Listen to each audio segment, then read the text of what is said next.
Bom dia, meus alunos do sétimo ano, né? Esse é um conteúdo de videoaula que eu vou gravar especificamente para a AV2 do terceiro bimestre, para vocês do sétimo ano. Esse conteúdo ele está no capítulo 7, né? E o capítulo 7, como ele é muito longo, né? Que fala das civilizações nativas, ou também chamada de sociedades indígenas da América, antes da chegada dos europeus. Especificamente, vamos abordar agora, para essa revisão, as civilizações nativas da América do Sul, e com uma análise específica mesmo para o Brasil. É um assunto muito importante, que vai ser o conteúdo da V2, do terceiro bimestre, e que fala exatamente de dois momentos distintos, né, aqui do litoral e do território brasileiro, de um modo geral. Então, nós temos duas características, dois pontos, né, que têm que ser analisados para compreendermos como estava, né, as sociedades nativas ou sociedades indígenas que habitavam o território brasileiro, né, no momento da chegada dos portugueses ou no momento da chegada dos europeus de um modo geral. Nós sabemos que o continente sul-americano, assim como todo o continente da América, né, das três Américas, a América do Norte, a Mesoamérica e a América do Sul, era formado por centenas, milhares de nações indígenas.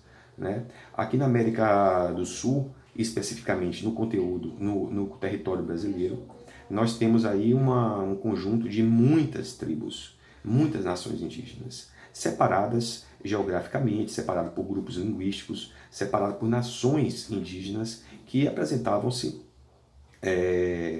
no momento da chegada dos europeus, especificamente no Brasil de portugueses, divididas entre as nações que habitavam o litoral brasileiro, de norte a sul, como também as civilizações, as nações indígenas que habitavam o interior do Brasil.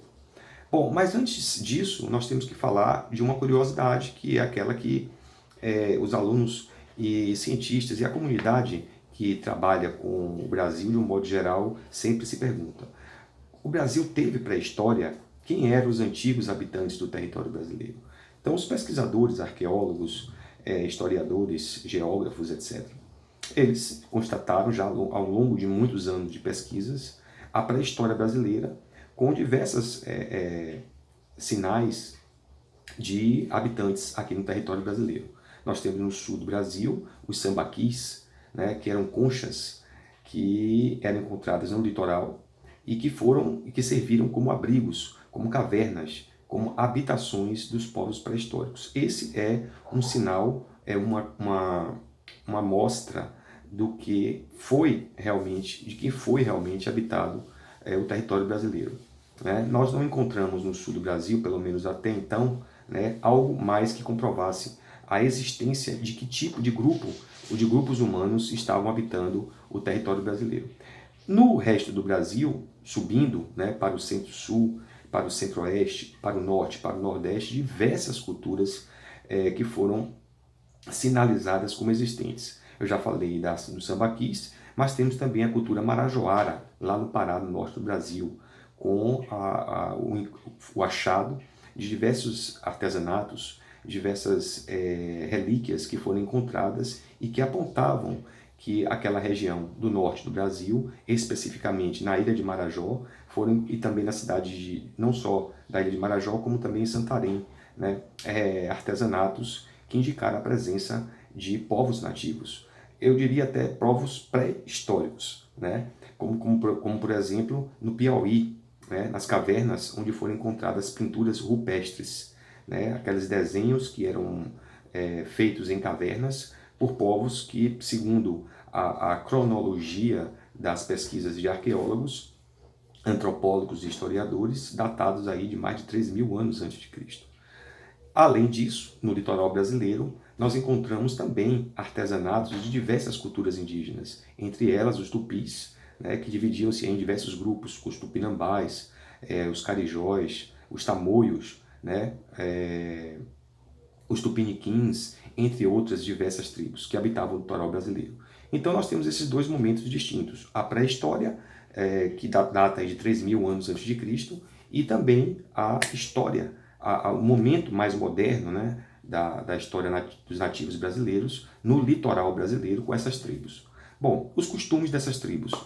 Eram tribos, evidentemente, com suas distinções, né? Como é que eu posso caracterizar essas tribos, essas nações indígenas que habitavam o litoral brasileiro, que foram elas que promoveram, portanto, o choque de civilizações, né? A cultura europeia se encontra com a cultura nativa. E por que prevaleceu a cultura europeia em detrimento da cultura nativa? Isso, para nós entendermos, é muito complexo, né? Principalmente para alunos do ensino fundamental, do ensino básico de um modo geral. É complexo porque você não tem um estudo muito detalhado de como eram essas nações nativas. O que nós temos, além, é claro, de artesanatos, de relíquias, né, de achados em sítios históricos espalhados pelo litoral brasileiro, especificamente aqui na Bahia, nós temos aí no litoral norte da Bahia, em Porto Seguro também, né, artesanatos que demonstram como era o modo de vida desses povos nativos. Uma coisa é certa, eram povos que possuíam costumes, características linguísticas, né, diferentes umas das outras, muito embora todas se conhecessem e, evidentemente, dividissem seus espaços geográficos mediante ocupações por conta de conquistas territoriais, de alimentos, né, de rivalidades. Haviam, com certeza, guerras entre essas tribos? Sim, com certeza haviam guerras entre essas tribos. Até hoje existem guerras entre nações, que dirá naquela época também. Aliás, as guerras eram um fato comum, não é? Não há nada de se espantar. E também não podemos afirmar, com certeza, qual dessas tribos elas eram mais poderosas, né? O fato é que haviam muitas tribos no litoral brasileiro, como essa que eu já citei. No livro de vocês, aí da galera do 7º ano, nós podemos encontrar nas páginas, por exemplo, 70 ou 151, um mapa muito interessante que mostra exatamente como estava distribuído essas nações indígenas no litoral brasileiro, né?